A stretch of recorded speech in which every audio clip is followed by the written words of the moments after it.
Selamat pagi, salam sejahtera untuk kita semua. Shalom, Om Swastiastu, Namo Buddhaya, salam kebajikan. Pada kesempatan kali ini telah hadir di tengah kita Dr. Benny Wulur, SHMHKes, selaku Managing Associate di Law Firm Benny Wulur SH and Associate. Beliau adalah seorang advokat, pengacara, pengurus, sekaligus kurator, dan juga doktor ahli pidana. Pada kesempatan kali ini, beliau akan memaparkan pandangan hukum tentang strategi penyelesaian yang berkaitan dengan asuransi Wana Arta. Dalam hal ini, menindaklanjuti hasil mediasi bersama Otoritas Jasa Keuangan. Untuk mempersingkat waktu, kami persilahkan kepada Bapak Dr. Benny Wulur SHMHKes untuk memberikan pemaparan pandangan hukumnya. Waktu dan tempat dipersilahkan. Baik, selamat pagi semuanya ya. Jadi pada kesempatan ini saya akan menjelaskan dulu bahwa saya salah satu lawyer yang memegang para nasabah ya dari asuransi jiwa Wana Arta maupun Kresna ya. Nah, pada saat ini kami akan bahas yang mengenai penyelesaian permasalahan seputar para nasabah ya, para nasabah yang berkaitan dengan asuransi jiwa Kresna. Jadi perlu diketahui saya adalah kuasa hukum yang ikut hadir pada saat mediasi ya yang difasilitasi oleh OJK pada waktu hari Kamis lalu ya.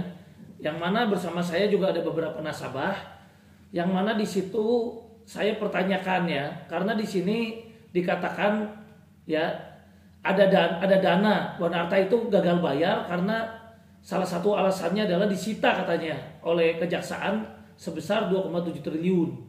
Padahal patut kita duga ada keanehan yang terjadi di sini. Para pemegang polis sebanyak 29.000, ada dugaan dananya harusnya ada 16 triliun. Kalau disita 2,7 triliun, artinya masih ada 13,3 triliun lagi kemana? Kan begitu, itu yang kita pertanyakan. Kurang lebih seperti itu ya. Nah, ketika kami pertanyakan kepada manajemen Wana Arta, waktu itu dijawab ya oleh manajemen dari Wana Arta, ya memang kami pun mengakui adanya dugaan pidana. Nah, yang jadi masalah kami tanyakan lagi pelaku pidananya siapa kalau begitu. Mereka tidak jawab siapanya. Nah, tentu di situ juga hadir waktu itu direktur keuangan ya, direktur keuangannya ada, ya, direkturnya ada. Nah, kami juga pertanyakan, ada Pak Daniel situ, ada Pak Yanas, ada Pak Adi ya. Kami pertanyakan akhirnya. Nah, kemudian kalau ada aliran dana, direktur keuangan masa tidak mengetahui? Kalau dugaan penggelapan misalnya terjadi di suatu perusahaan, nilainya dari aset perusahaan 16 triliun katakanlah digelapkan oleh bagian oknum tertentunya cuma taruhlah 1 M, ya itu masih oke lah. Tapi kalau sampai 13,3 T ini nggak tahu kemana, kami pertanyakan kepada seluruh direksinya juga kemana itu uang, kan begitu. Karena apa? Karena kalau 2,7 T disita oleh kejaksaan tidak ada alasan oleh Wana Arta tidak bayar sama sekali atau dibayar sangat minim, ya. Yang kami tahu ini juga ada penawaran-penawaran dari Wana Arta, katanya silakan ajukan, nanti kami lakukan prioritas ya, di mana dana yang bisa diberikan pun hanya 25 juta dan mereka seleksi sendiri juga katanya yang lansia, yang sakit dan sebagainya. Padahal pemegang polis di sini banyak yang udah invest, udah taruh dananya, mereka percayakan pada asuransi Wana Arta ini ya. Ada yang uang pensiunnya semua masuk. Ya kami sangat prihatin ya. Kemarin juga ada nasabah yang uang pensiunan suaminya katanya juga masuk di situ sehingga itu menimbulkan jadi pertengkaran keluarga di antara mereka. Nah, ini saya lihat banyak dampak yang buruk di masyarakat ya, sehingga perlu saya menyerukan persatuan kepada seluruh nasabah Wana Arta ya. Marilah kita harus bersatu. Nah, di sini kita tahu banyak dugaan investasi bodong yang sudah dilaporkan di Mabes Polri. Contohnya Indosuria sudah dilaporkan di Mabes Polri, robot trading juga dugaan-dugaan seperti itu ada di Mabes Polri, Kresna juga di Mabes Polri. Nah, kami sekarang pertanyakan lagi, Nah, tenaga kepolisian di Mabes Polri takutnya ada berapa, sementara contoh aja industri aja ada ribuan di Mabes Polri. Mabes Polri sedang mengusut itu. Sekarang ada lagi yang datang Kresna, nasabahnya juga ribuan. Ya, kemudian nanti ada lagi yang datang robot trading, nasabahnya juga ribuan. Nah, kemudian Mabes Polri kalau semuanya dipusatkan di Mabes Polri, kemudian untuk satu kasus saja sampai sekarang salah satunya belum juga naik ya. Jadi di sini kita harus memahami ya, di kepolisian sendiri kita harus tahu.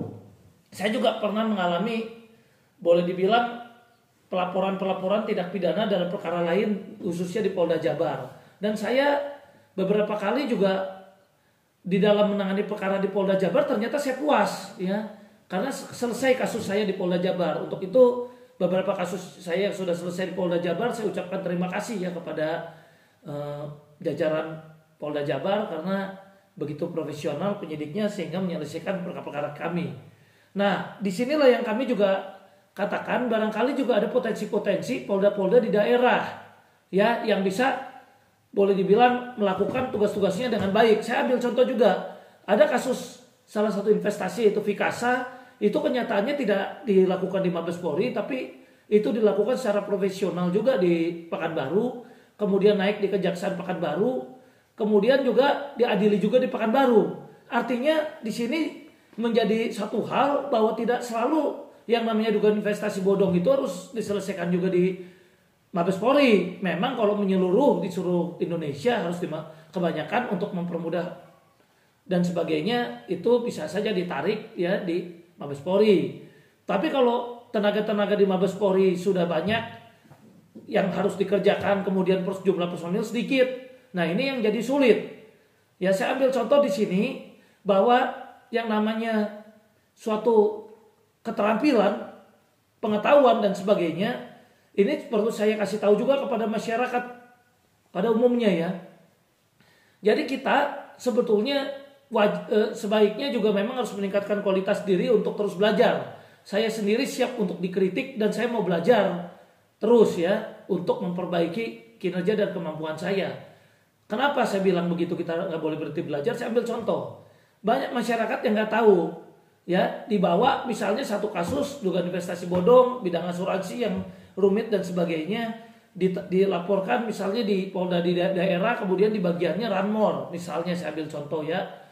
Nah, padahal itu harusnya taruhlah yang berwenang menangani di Krimsus. Nah, mereka akan tanya kenapa Pak Ben harus di Krimsus? Karena begini, di kepolisian itu juga ada pihak-pihak tertentu juga, polisi pun ada yang disebut dengan mengambil pendidikan sertifikasi ya. Jadi polisi dia ambil pendidikan khusus, dia pahami, kemudian dia udah pengalaman di bagian itu, misalnya masalah asuransi dan apa dan sebagainya, misalnya nih saya ambil contoh ya. Nah, disitulah yang pada akhirnya mereka menjadi profesional. Nah, coba Anda bayangkan kalau seorang lawyernya tidak memahami misalnya mengenai asuransi, katakanlah lawyer ini belum berpengalaman lah, dia kebanyakan misalnya nanganin kasus-kasus yang baru pidana umum, dia tidak tahu juga masalah mengenai pasar modal, perasuransian dan sebagainya. Kemudian dia membawa kliennya, misalnya nih, ya saya nggak bilang semua, ini contoh saja ya. Jadi tidak ada saya mau menuduh siapapun juga. Dibawa ke polisi, polisinya yang juga nggak ngerti, diterima saja. Padahal seharusnya bagiannya bukan di situ. Kemudian kasus itu jadi mandek, masyarakat ribut. Kenapa kok polisi katanya kerjanya lambat, nggak selesai? Padahal kita pun ada kesalahan, lawyernya pun ada kesalahan. Kenapa? Ya harusnya kan dibawa ke bagian yang berwenang atau kompeten. Seorang hakim di pengadilan niaga dia pun juga sama, harus lulus dulu pendidikan yang berkaitan dengan masalah pekerjaannya di pengadilan niaga. Ya, ada sertifikasi ya untuk menyelesaikan permasalahan-permasalahan di niaga. Nah, jadi disitulah yang saya harus jelaskan. Nah, disinilah yang perlu diketahui oleh kita semua bahwa perlu pemahaman-pemahaman tertentu juga di suatu bidang tertentu di dalam menangani perkara ini. Nah, saya sendiri ya mengalami beberapa perkara udah pernah saya selesaikan ya. Jadi perkara di bidang asuransi juga beberapa kali saya juga ada bereskan ya. Dan ini mungkin kita akan coba strategi juga ya. Nah, jadi di sini boleh dibilang ya ada pelanggaran-pelanggaran yang diduga dilakukan oleh ya jajaran ya direksi ataupun patut diduga juga ada pasal 55 turut sertanya juga dari jajaran direksi dan manajemen dari Wana Arta, karena ketika kita tanya pun memang diakui oleh pihak Wana Arta ya pada saat kita mediasi di OJK, bahwa sekali lagi saya tegaskan mereka mengakui adanya dugaan pidana. Nah, yang jadi masalah uang yang mereka akui adanya dugaan pidana dan saya tanya siapa pelakunya, mereka pun tidak bisa jawab siapa pelakunya, padahal ada 13,3 T yang kita pertanyakan, karena yang 2,7 T katanya sudah disita oleh kejaksaan yang saat ini sedang dalam proses ya, kebetulan sedang diajukan keberatan kan, seperti itu. Nah, di sini kalau kita mau lapor pidana bisa ada beberapa pasal yang bisa kita kaji. Ada dugaan penggelapan di sini itu pasal 372 KUHP, ada pasal 378 KUHP, ada pasal 76 Undang-Undang Nomor 40 Tahun 2014 tentang perasuransian, ada pasal 3 tentang Undang-Undang Tindak Pidana Cuci Uang, dan ada pasal 5 Undang-Undang Tindak Pidana Pencucian Uang ya. Nah, jadi di sini pasal-pasal tersebut kenapa saya bilang cukup relevan untuk saya pikir menjerat ya para pelaku di bidang manajemen atau direksi Wana Arta ini ya. Karena patut diduga ya pada saat kita masuk sebagai nasabah ada dikasih janji-janji ya bahwa dana kita juga akan kembali dengan baik, ada profitnya dan sebagainya, nggak akan rugi dan sebagainya. Kemudian kita percaya, apalagi kita percaya juga ya karena di sini harusnya diawasi oleh OJK, kan begitu. Setelah masuk kita mau tarik dananya sudah jatuh tempo jadi tidak bisa. Nah, patut diduga terjadi penggelapan, patut diduga juga terjadi pelanggaran di bidang perasuransian, yaitu melanggar pasal 76 Undang-Undang Nomor 40 Tahun 2014. Patut diduga juga dana-dana tersebut kemudian digunakan juga untuk investasi-investasi di tempat lain, sehingga disitulah yang saya bilang ada dugaan cuci uangnya juga. Nah, kalau sudah terjadi demikian, apa tindakan kita? Nah, saya menyerukan di sini, kalau kita semua terpusat di Mabes, ini juga repot, ya. Jadi saya menyerukan kepada para nasabah, buatlah repot, biarlah kita bikin tur keliling Indonesia itu para jajaran direksi Wana Arta ya. Jadi saya menyerukan di sini ada 33 provinsi di Indonesia. Saya menyerukan kepada para nasabah dimanapun Anda berada, marilah kita buat laporan di Polda masing-masing, ya. Supaya apa? Supaya tur keliling dunia, ya. Mereka ini si para pelaku kejahatan ini. Jadi nanti mungkin saya juga akan mengkoordinir, ya. Saya akan bantu. Kebetulan saya ada pegang perusahaan leasing juga, yang mana kita juga banyak rekanan di seluruh Indonesia. Kami bisa bantu juga. Jadi kalau kita terpusat dia di Mabes Polri, kemudian terpusat di Mabes Polri tidak jalan. Kemudian kita teriak-teriak di Mabes Polri, kenapa ini Mabes Polri nggak jalan? Ada apa ini? Padahal belum tentu juga bukan polisinya yang tidak mau bekerja dengan baik, nggak. Tapi karena terlalu banyak juga yang sudah dilapor di Mabes Polri, seperti tadi saya bilang, Indosuria sudah ribuan lapor di kasusnya ya. Ada robot trading lagi, ada yang lain-lain lagi kasus dugaan investasi bodong. Sementara karena semuanya dipusatkan di Mabes Polri, nah padahal di polda-polda di daerah bisa kita manfaatkan. Contohnya di Pekanbaru sekarang malah sudah diadili kan. Si pelaku Vikasa ya itu diadili di sana. Nah, perlu saya jelaskan apa beda pidana dengan perdata untuk kita saat melakukan gugatan atau membuat laporan. Kalau di pidana itu tempat lokus delikti kejadian perkara. Contoh kenapa yang Vikasa bisa diadili di Pekanbaru, karena mereka para nasabah Pekanbaru itu mengalami waktu dibujuk rayu dan sebagainya terjadinya tindak pidana itu di Pekanbaru. Nah, yang mengalami di Jawa Barat bisa melakukan pelaporan di Polda Jabar, karena disitulah mulai mengalami terjadinya terjadi bujuk rayu, transfer dan sebagainya, uang dan dana-dana kita. Yang terjadi di Medan bisa juga lapor di Medan. Nah, sehingga dengan kita membuat laporan di masing-masing daerah, menurut saya ini akan membantu kita semua. Kenapa? Terjadi kontrol. Ya, kalau memang apalagi si Wana Arta direksi kemarin sudah mengakui adanya dugaan pidana, mereka sendiri akui loh. Ya, nah berarti kan tidak mungkin ini perkara jadi mandek. Dan ini pun akan menunjukkan profesionalisme dari para penyidik juga. Karena apa? Karena di daerah-daerah ini juga menjadi tolok ukur, ya kan? Dan jadi di Medan bisa berjalan, ya kan? Di Jakarta bisa berjalan, ya kan? Nah, ini juga menjadi kita buat mereka sendiri juga. Jadi kalau mereka juga mau berbuat nakal, manajemen atau direksi Wana Arta ini mau berbuat nakal dan sebagainya, mau bertindak sebagainya untuk menghambat jalannya perkara. Tapi ini kan hampir di seluruh Polda. Nah, masa di Polda A dihentikan, Polda di B jalan? Kan nggak mungkin terjadi seperti itu. Nah di sinilah kita bisa kontrol dengan media massa juga. Ya, jadi kita mengajak juga silakan dari para nasabah yang punya relasi dengan media massa ya, baik mau dengan TikTok, Livetura, dengan berbagai koran-koran online semua di seluruh daerah Jawa Barat, Medan, Jakarta, dan di seluruh provinsi yang ada di seluruh Indonesia ini, marilah kita viralkan sehingga media massa ini menjadi alat kontrol. Ya karena kita juga jangan takut lah kalau misal ada ketidakbetulan di dalam proses penyidikan ini, toh ada juga jalur-jalurnya. Kita merasa di polisi di Polda A tidak jalan, mesti bisa kita lapor ke Propam misalnya, saya ambil contoh ya, ada Wasidik juga dan sebagainya. Tapi saya kalau misalnya ini bisa selesai dengan penyidik yang profesional ya tidak perlu kita lakukan itu juga. Dan saya percaya penyidik juga masih banyak yang profesional. Contohnya saya banyak beracara di Bandung, Jakarta, dan salah satunya yang saya apresiasi ya di Polda Jabar juga ada kasus-kasus saya juga yang memang selesai ya, saya ambil contoh begitu ya memang kalau memang ada hal-hal yang memang ada kita unek-unek dan sebagainya memang kita bisa pertanyakan, apalagi pelapor juga kita berhak ya menerima surat pemberitahuan ya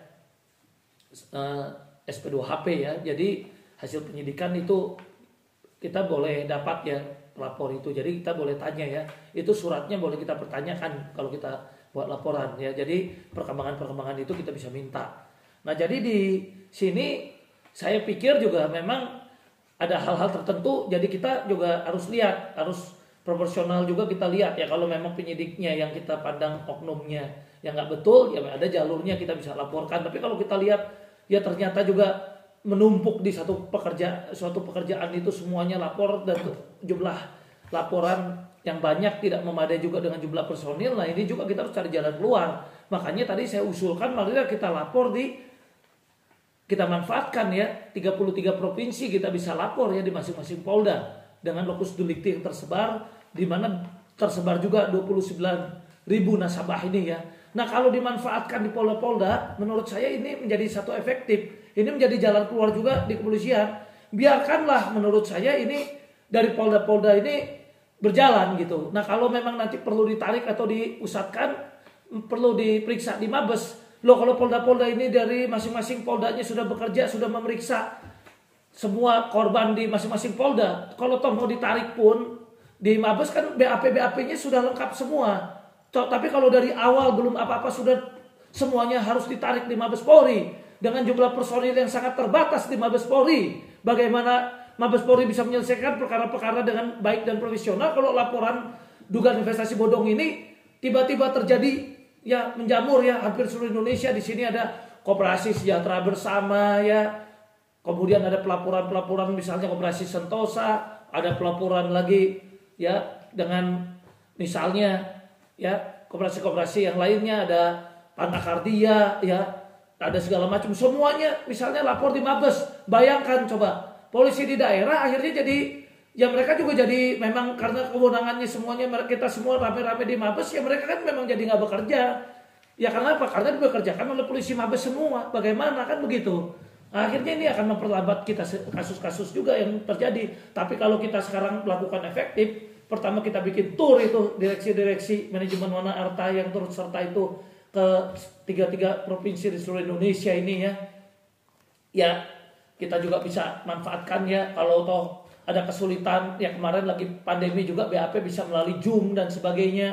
Ya ini juga bisa dimanfaatkan untuk mempercepat proses pemeriksaan ya, untuk teman-teman barangkali ada yang lansia yang sulit datang ke Polda dan sebagainya, itu kan ada beberapa juga waktu kita COVID itu bisa menggunakan fasilitas Zoom misalnya. Ya, nah itu banyak cara juga. Jadi ini yang saya usulkan, mari kita lapor di Polda masing-masing daerah. Kemudian kita bersatu ya,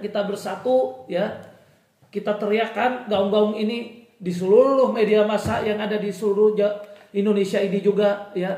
Kita manfaatkan, ada itu TikTok ya, ada itu koran-koran online, ada televisi, banyak ya, supaya apa? Kontrolnya juga dari media ini juga sangat baik sehingga betul-betul terjadi saling kontrol juga dalam laporan-laporan kita ini. Nah itu cara-cara. Jadi menurut saya marilah kita cari jalan keluar, kita cari solusi untuk menyelesaikan masalah ini.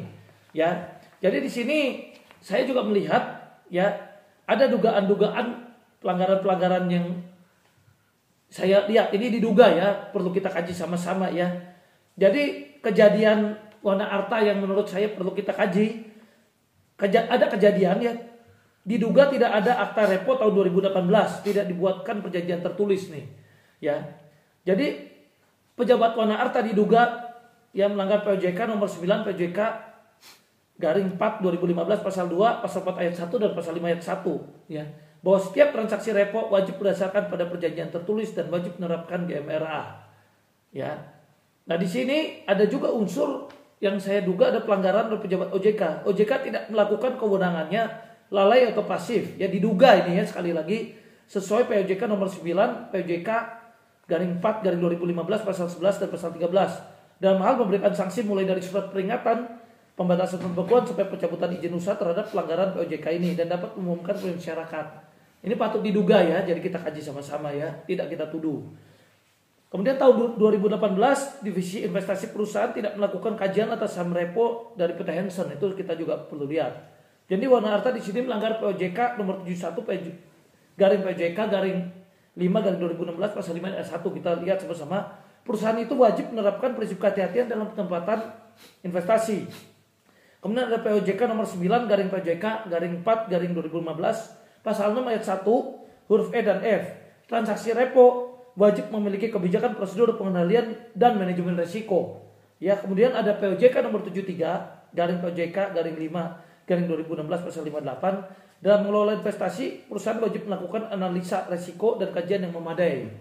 Ya, ini OJK tidak melakukan kewenangannya, lalai, pasif, ya, diduga ya melanggar POJK nomor 9 POJK garing 4 garing 2015 itu pasal 11 pasal 13 POJK nomor 71 garing POJK garing 5 garing 2016 pasal 55 POJK nomor 73 garing POJK garing 5 garing 2016 pasal 80 ya, dalam hal memberikan sanksi mulai dari surat peringatan, pembatasan pembekuan sampai pencabutan izin usaha, bahkan melarang pemasaran produk tertentu terhadap pelanggar POJK ini serta dapat mengumumkannya kepada masyarakat.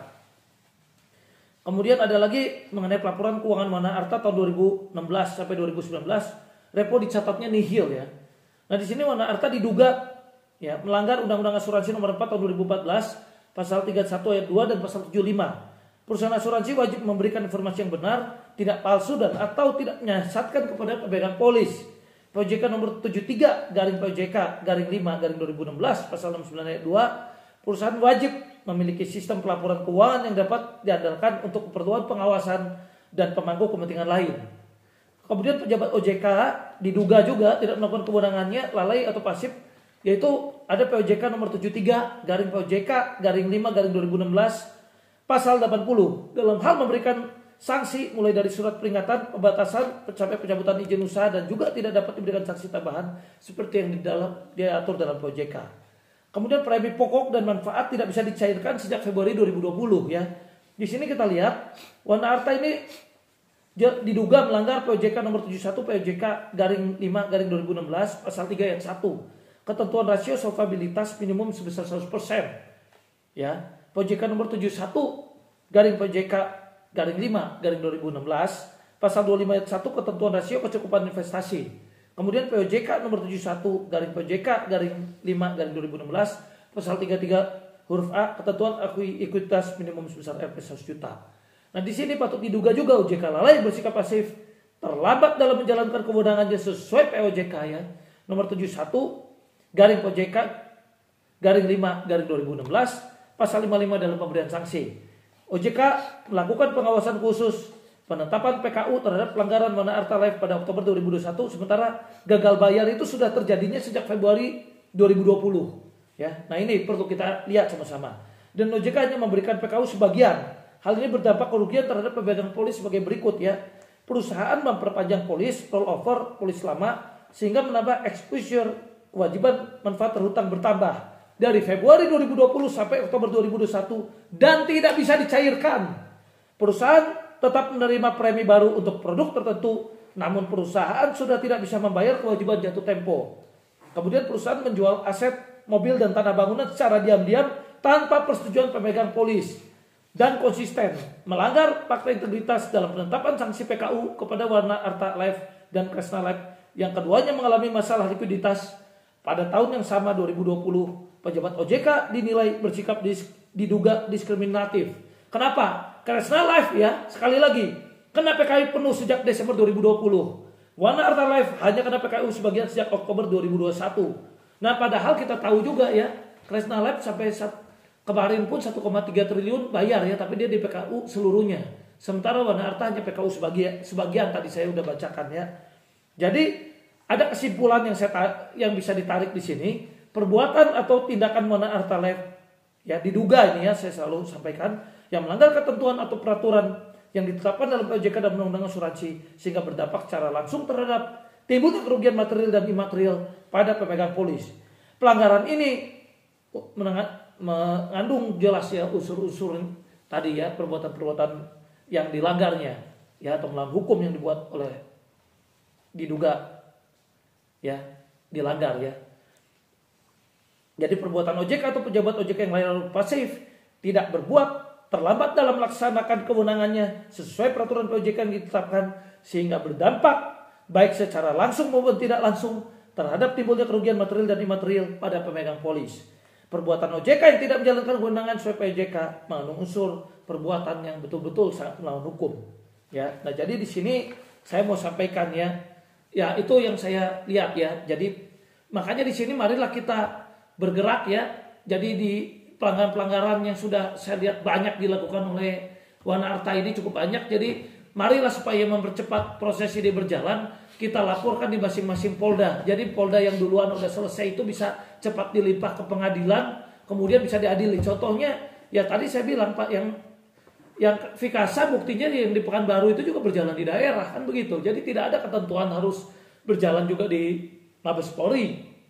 Ya, marilah kita juga bantu sama-sama. Nah, jadi di sini saya serukan semuanya untuk segera bergerak dan untuk bertindak ya.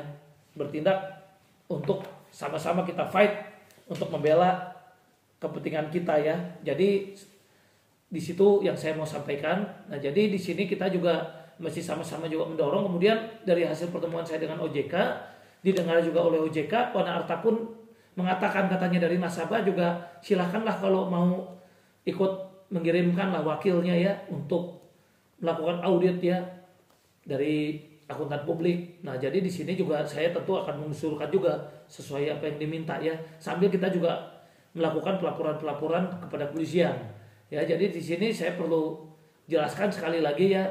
Jadi kita di dalam melakukan pelaporan kepada kepolisian ini kita juga harus cerdik, betul-betul melapor kepada kepolisian yang betul-betul juga memahami ya bahkan dia mungkin sudah berpengalaman dan sudah mengikuti pendidikan sertifikasi tertentu dan dia barangkali juga sudah boleh dibilang berpengalaman juga menangani kasus-kasus dugaan investasi bodong ini. Ya, jadi sekali lagi ya, baik lawyer, baik kepolisiannya, ya baik nanti juga hakimnya dan sebagainya, memang itu semua harus berkompeten ya. Itu sebabnya saya sendiri juga mencoba ya untuk memperbaiki diri dan mencoba untuk belajar di mana ya saya selesaikan pendidikan saya ya untuk masalah hukum keperdataan. Waktu itu saya lulus di Universitas Katolik Parahyangan sebagai salah satu lulusan tercepat ya waktu itu. Kemudian lanjut saya ambil S2-nya Magister Hukum Kesehatan di Sugio Pranoto. Kemudian untuk doktornya saya ambil pidana di Unpas. Nah, saya juga salah satu yang tercepat dalam menyelesaikan doktor pidana saya. Kemudian saya juga ambil pendidikan juga sebagai ahli hukum pasar modal ya. Dan sudah lulus juga, terdaftar di OJK. Dan saya juga sebagai kurator dan pengurus juga terdaftar di anggota AKPIS. Dan saya mengambil spesiasi lain juga seperti konsultan haki dan merek. Nah, tapi saya percaya kita juga harus belajar dari pengalaman, harus mau bertanya kepada orang-orang lain juga. Untuk itu saran dan kritik dari para nasabah ya dan dari masyarakat juga pada umumnya, apabila ada yang perlu saya benahi, tentu saya akan benahi ya. Karena kita hidup juga harus mau belajar, tidak boleh merasa diri pintar, harus mau juga bertanya. Dan kita di sini sifatnya diskusi. Untuk itu saran dan kritik kami tunggu saya hanya di sini sekali lagi ingin menyerukan, bersatu kita, ya, kita bersatu, kita teguh, bercerai kita runtuh, ya.